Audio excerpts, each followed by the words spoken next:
안녕하세요. 2019년 5월 20일 월요일입니다. 지난 토요일부터 조금씩 비가 내렸어요. 충분히 해갈할 정도는 아니고 이쪽 서산 지역을 보면 그냥 보슬보슬 약한 비가 조금 내렸어요. 물론 안 온 것보다 낫겠지만 봄비니까. 이왕 오는 것 좀 충분히 적시게 왔으면 좋았을 텐데 하는 아쉬운 마음이 좀 듭니다. 그래도 비가 내렸으니까 밭작물이나 이런 것들은 좀 이롭겠지요. 호박 심은 것도 가물어서 싹이 안 나더니 비가 오니까 금방 싹이 나왔더라고요.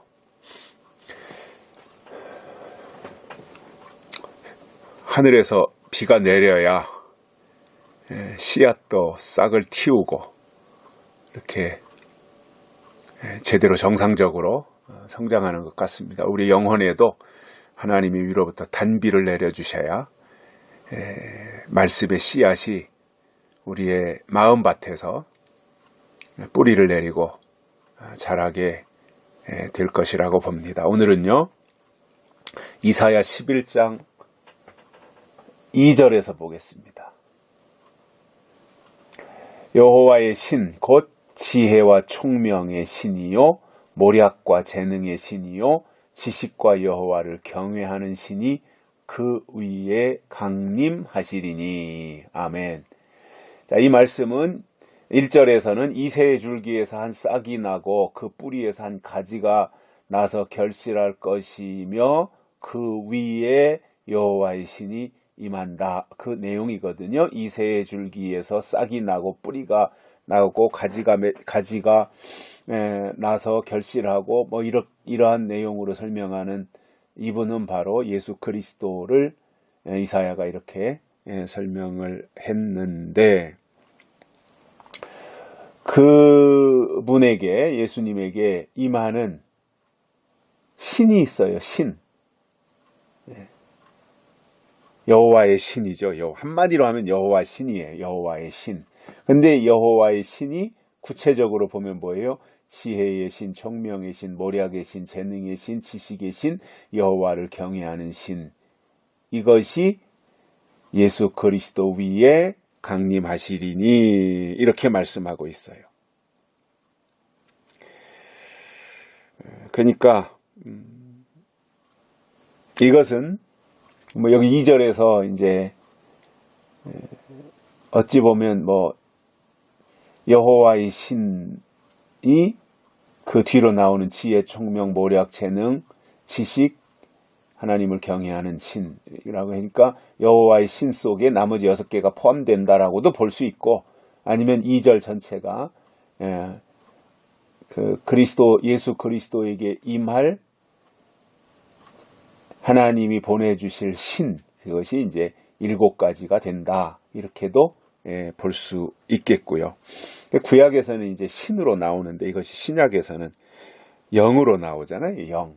그래서 이사야 11장에서 이새의 줄기에서 태어나실 예수님에게 7가지의 신이 임하신다. 하나님께로부터 오시는 7가지의 신이 임한다라고 했는데, 이것이 구약에서 신이 신약에 와서는 영이잖아요. 영. 그래서 여호와의 영이 뭐냐? 지혜의 영, 총명의 영, 모략의 영, 재능의 영, 이렇게 할 수 있는데, 이것이 이렇게 7가지로 나눴다 그래서 성령님이 7분이시냐? 그것은 아니고, 성령은 한 분이신데 나타낼 때는 이렇게 다양한 방식으로 나타내시고 하나님을 증거하신다라는 의미로 보셔야 됩니다. 그러면 이것이 이사야 선지자가 이사야 11장 2절에서 7개의 신, 이렇게 7가지의 신을 말했는데, 이것을 계시록에 가서 보면은 하나님의 7영으로 나오죠. 7영. 그래서 계시록 1장 4절에 보면은 이제도 계시고 전에도 계셨고 장차 오실 이와 보좌 앞에 있는 일곱 영과 이렇게 되어 있고요. 또 계시록 4장 5절에서는 보좌 앞에 켠 등불 일곱이 있으니 이는 일곱 영이라 이렇게 또 계시록에 설명을 하고 있고요.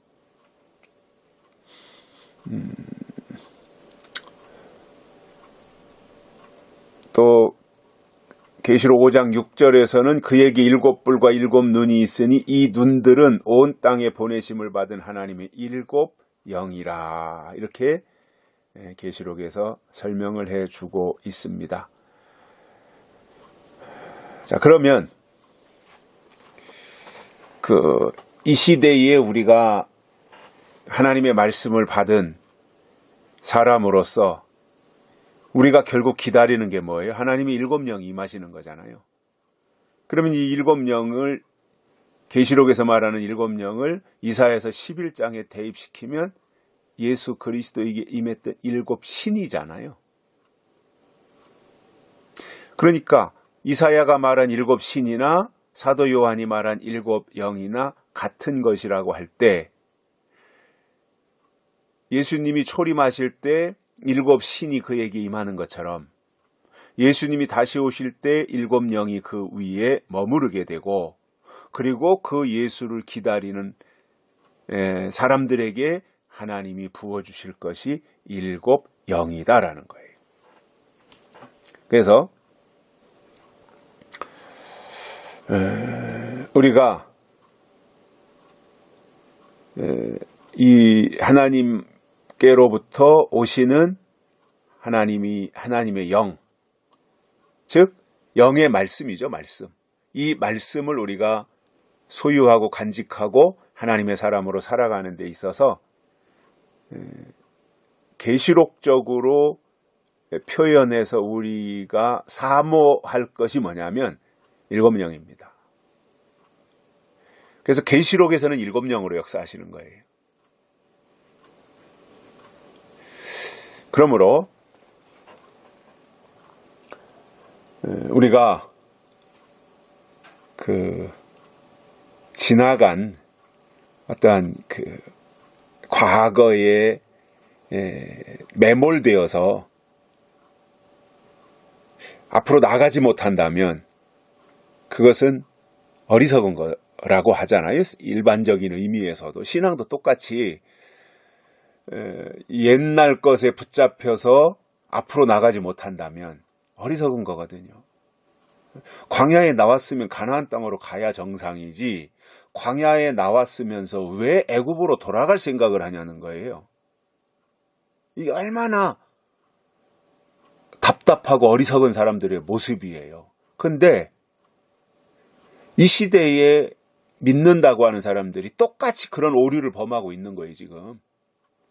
예수님이 다시 오신다 그랬으면 계시록의 신앙으로 들어가야 되고 계시록의 말씀 속에 들어가서 그 말씀으로 깨달음을 받고 그 말씀으로 새로 지으심을 받고 그 말씀으로 내가 내 심령 안에 채우고 뭔가 보충할 것이 있으면 보충하고 교체할 것이 있으면 교체하고 그렇게 해서라도 내 신앙의 형태가 이제 이렇게 다시 오시는 예수님을 맞이할 수 있는 이 방향으로 진행해서 나가야 되는 것이 맞는데 진행할 생각을 안 해요. 계시록으로 진행하면 되는데 그냥 그 자리에 머물러 있으려고 하는 거예요. 이것은 하나님 보실 때는 어리석은 겁니다. 즉 바리새인과 똑같은 겁니다. 바리새인들은 구약은 알았는데 예수님은 몰랐어요. 시대가 바뀌는 거 몰랐어요. 바리새인들은. 그들처럼 경건하고 그들처럼 의롭게 살려고 노력했던 사람들이 어디 있습니까?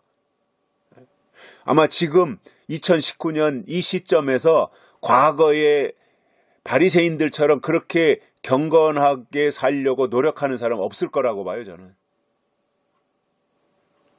그들은 일주일이면 3일씩 금식을 하지요. 매일 기도하지요. 성경 묵상, 율법을 묵상하지요. 읽지요. 토론하지요. 이런 사람이 어디 있습니까? 저만큼에서 바리새인이 길을 가는데 저 앞에 자기 딸이 걸어와요. 그럼 지금 같으면은 반가워하고 학교 갔다 오냐, 빨리 집에 들어가라, 배고프겠다, 이렇게 길에 서서 손도 잡고 등도 두드려주고 그렇게 할 텐데, 바리새인들은 그것도 안 했어요. 딸이 와도 그냥 지나가는 거예요. 내가 길을 가는데 부인이 와요. 자기 아내가 와도 모른 척하고 그냥 지나가는 거예요. 저 앞에 여자가 지나가요. 그러면 아예 눈을 감고 가는 거예요. 그래서 그때 당 구약시대의 바리새인들이 얼마나 경건하냐, 이것을 무엇으로 봤냐, 생각했냐면 이마에 상처가 얼마나 많으냐, 이거로 봤다는 거예요. 왜냐? 여자가 오면 눈을 감고 가는 거예요. 딸이 와도 눈을 감고 가는 거예요. 아내가 와도 길을 가다가 만나면 눈을 감는 거예요. 그러니까 가다가 그냥 벽에다가 부딪히고 나무에다가 빡치게 하고, 그래가지고 얼굴이 늘 상처가 가시질 않는 거죠. 그게 그 사람, 그렇게 철저하게 경건했던 사람들이에요. 왜냐? 다른 사람들이 볼 때 내가 길에서 어떤 여자를 만나면, 나는 지금 내 아내와 만나서 우연히 이렇게 길을 가다 만나서 잠깐 거기서 얘기하는데, 다른 사람들이 볼 때는 내가 아내를 만나는지 누구를 만나는지 모르고, 아유 아무개가 말이야 길 가운데서 여자랑 만났다. 그러면 그때 당시에는 아예 그냥 남녀 7세 부동석보다도 더 철저하게 그러한 것을 금기시할 때였기 때문에 투철했던 거죠. 그러니까 오해받으면 안 된다. 다른 사람들의 구설수에 오르내리면 안 된다. 그러니까 아예 눈을 감고 갔다라는 거죠. 이게 그 사람들의 경건이에요. 지금 그렇게 사는 사람이 어디 있어요? 오히려 쫓아가지 않으면 다행일 거 아니겠어요? 우리가 주님이 다시 오실 것을 성경을 통해서 믿고 성경으로 기다린다면, 우리의 삶 속에 하나님의 7영의 역사가 스며들고, 그리고 그것이 나에게서 적응이 되어져서 내 세포가 되고 내 혈액이 되고 내 에너지가 되고 내 근육이 되어서 나를 통해서 7영의 역사가 나타날 때까지 우리는 사모함으로, 헐떡거리는 심정으로 늘 부족한 가운데서 하나님의 도우심과 하나님의 채우심을 기다리면서 가야 된다라는 거예요. 7영은 마지막 역사이고 완전한 역사입니다. 그래서 계시록은 오메가의 역사예요. 끝나는 역사예요. 그 역사를 우리가 눈앞에 두고 있지 않습니까? 날짜는 모르지만 언제일지, 예수님의 재림이 언제일지, 그 역사가 언제 일어날지 우리는 구체적으로 알지 못하지만, 그러나 여러 가지 상황적으로 보고 징조에 입각해서 보면 얼마 남지 않았다, 임박했다라는 깨달음을 우리가 갖게 되잖아요. 그렇다면 어차피 우리는 이 땅에서 세 끼 먹고 밤이면 잠을 자고 낮에는 나가서 일을 하고 돈을 벌어야 되고, 또 신앙생활 해야 되고 기도생활 해야 되고 어차피 이건 다 하는 거잖아요. 근데 이 모든 것을 하면서 우선순위가 하나님께 있고 우리의 목적이 하나님이 되고, 지지난주 주일날 설교할 때 표현했던 것처럼